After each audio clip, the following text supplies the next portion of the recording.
Sahabat Jempol dimanapun Anda berada, jumpa kembali di channel Jempol Sambal Pedas. Salam sejahtera, Assalamualaikum warahmatullahi wabarakatuh. Desa Suco, Kecamatan Mumbulsari, merupakan sebuah desa yang terletak di sebelah selatan Kabupaten Jember. Kini, pemerintahan desanya mencoba mengembangkan pakan ternak alternatif silase yang merupakan pemanfaatan kreatif penyediaan pakan ternak dari olahan limbah pertanian. Berikut wawancara reporter Jempolindo Agung Suryono bersama Kepala Desa Suco Kecamatan Mumbulsari Taufik Hidayat. Saya Agung dari Jempolindo ingin sedikit menggali informasi tentang pemanfaatan limbah pertanian untuk pakan alternatif. Itu sepengetahuan jenengan itu apa sih Pak itu Pak? Kita awali dengan program desa sebenarnya.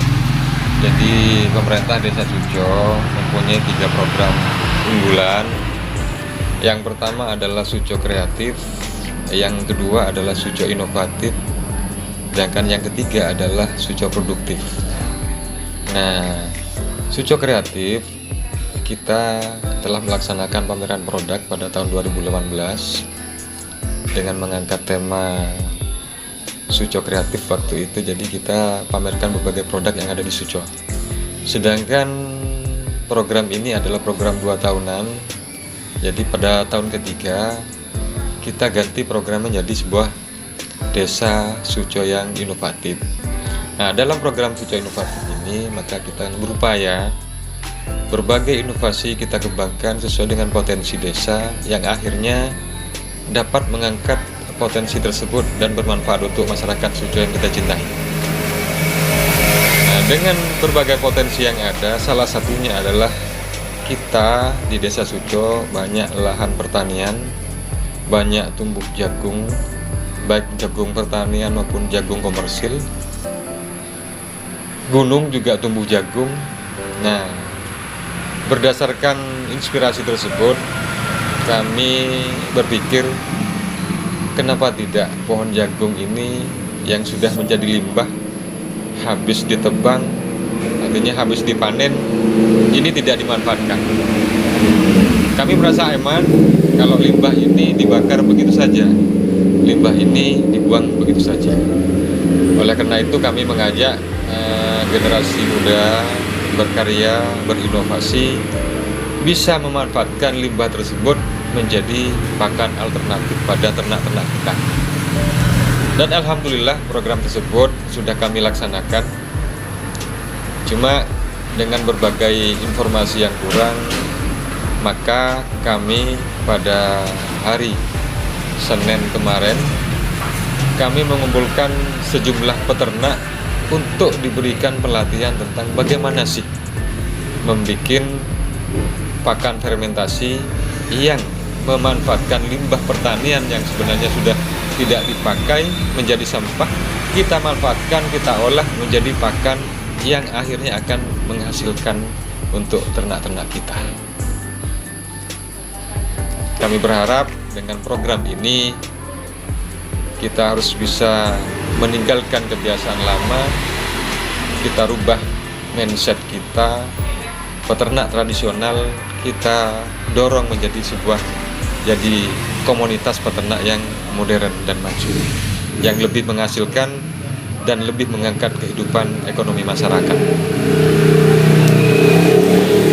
Terus siapa saja yang terlibat di dalamnya itu Bapak? Kemarin memang kita mengundang dari Dinas Peternakan Jember, masuk PPL Peternakan. Kami isi dengan berbagai kegiatan tersebut. Kami isi dengan berbagai materi bagaimana mengolah limbah pertanian menjadi pakan alternatif beserta meningkatkan kesehatan ternak. Kami juga undang dari kaum pemuda, generasi muda, dan komunitas ternak. Kami ingin memberikan sesuatu yang menarik, yang bisa lebih memberikan hasil kepada peternak kita. Oleh karena itu kami juga memberikan berbagai wawasan tentang bina usahanya, tentang bagaimana masyarakat yang dulunya tidak pernah menghitung, ngaritnya tidak dihitung, rumputnya tidak dihitung, diberikan ke ternak, kita rubah mindset tersebut. Jadi kita hitung semuanya supaya beternak atau bidang usaha apapun lebih jelas dan lebih terinci. Nah, harapan saya masyarakat sadar hal itu dan meninggalkan tradisi yang lama menjadi sebuah usaha yang kemarin menjadi sebuah sampingan untuk menabung. Kita upayakan, kita dorong, kita beri wawasan supaya menjadi peternak yang handal. Terus yang ikut serta pembinaan kemarin itu dari kelompok apa itu? Peternakan ya. Terus pemuda dan lain-lain itu jumlahnya berapa, Pak? Kemarin itu yang hadir pada kesempatan pelatihan tersebut jumlahnya 36 orang. Dari kepemudaan ada, dari kaum-kaum pencinta ternak ada. Dari berbagai dusun kami undang semua. Mantigu ada yang hadir, Kerajaan juga hadir, Karangsiri juga hadir. Dengan harapan ilmu yang didapat atau wawasan yang didapat di pelatihan tersebut dapat ditularkan kepada masyarakat yang lain, seperti itu. Iya. Terus untuk sumber pendanaan ini dari mana, Pak? Dalam pelatihan tersebut kami memang menganggarkan dari dana desa. Jadi tahun ini kita ada 3 pelatihan. Yang pertama adalah pelatihan pemanfaatan limbah pertanian menjadi pakan ternak alternatif dengan fermentasi atau silase. Yang kedua, minggu depan kita akan mengadakan pelatihan IT untuk perangkat desa. Dan yang ketiga nanti pada minggu berikutnya kita akan membuat pelatihan batik. Dengan harapan dari berbagai pelatihan tersebut dapat meningkatkan sumber daya manusianya dan dapat mendukung kehidupan masyarakat dengan mengangkat potensi yang ada di desa kita. Iya.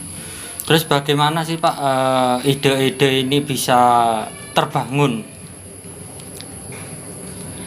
Sebenarnya kita tetap melalui proses. Adapun berbagai teori yang kita dapat, konsep yang kita punya, tetap kita harus melalui proses. Dalam proses tersebut kita yakin dengan perjalanan waktu kita akan menemukan berbagai pola-pola dan metode yang akhirnya akan merubah kembali, lebih menghasilkan kembali apa yang kita kerjakan. Pasti dengan sebuah proses, tidak mungkin kita besar karena kebetulan. Jadi kita melalui proses secara alami, baru kita dapat metodenya, baru kita dapat polanya, dan insya Allah dengan pola-pola yang tersebut, hasil pengalaman kita akan dapat meningkatkan hasil kita atau meningkatkan kehidupan masyarakat desa kami. Terus untuk kendala sendiri, Pak, yang ditemukan di lapangan sampai saat ini apa saja? Nah, memang dari berbagai program yang kita miliki, yang telah kita laksanakan, pasti ada hambatan maupun ada tantangan yang pasti akan dihadapi. Untuk fermentasi atau pengolahan limbah pertanian menjadi pakan alternatif, ini memang butuh biaya, butuh modal. Yang menjadi hambatan utama kalau diterapkan di tengah masyarakat ini adalah packing atau pengemasan, di mana hasil proses, artinya hasil chopper atau penggilingan bahan yang telah kita siapkan, setelah itu kita tambah probiotik, dedak dan bohong juga digiling, dijadikan satu, dicampur aduk, baru dimasukkan dalam packing atau tong pengemasan.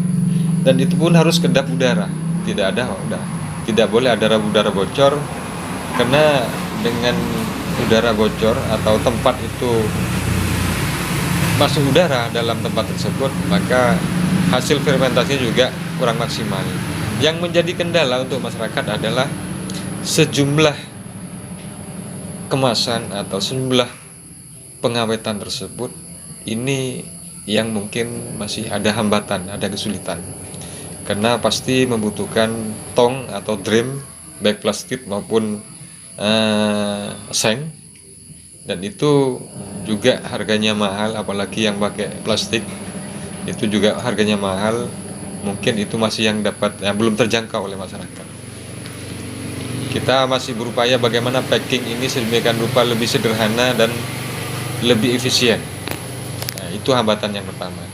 Kalau untuk ternak sendiri saya kira bagus, luar biasa, karena kandungannya juga akan meningkatkan glukose dan kandungan nutrisi yang lain dalam proses fermentasi, dan ternaknya juga sangat suka. Ternak menjadi sehat, menjadi tidak mudah sakit karena kandungan air yang ada di dalam pakan tersebut, fermentasi itu sudah stabil karena diserap oleh dedak yang ada dalam bahan campuran tadi. Terus program ini sudah berjalan berapa bulan, Pak? Program ini di desa kita sudah berjalan 6 bulan. Kita melalui proses dan alhamdulillah kita menemukan berbagai konsep kembali, menemukan metode ternak terpadu yang lebih efisien dan lebih dapat dilaksanakan oleh masyarakat Suco. Demikian sahabat Jempol, sampai jumpa kembali di channel Jempol Sambal Pedas. Salam sejahtera, wassalamualaikum warahmatullahi wabarakatuh.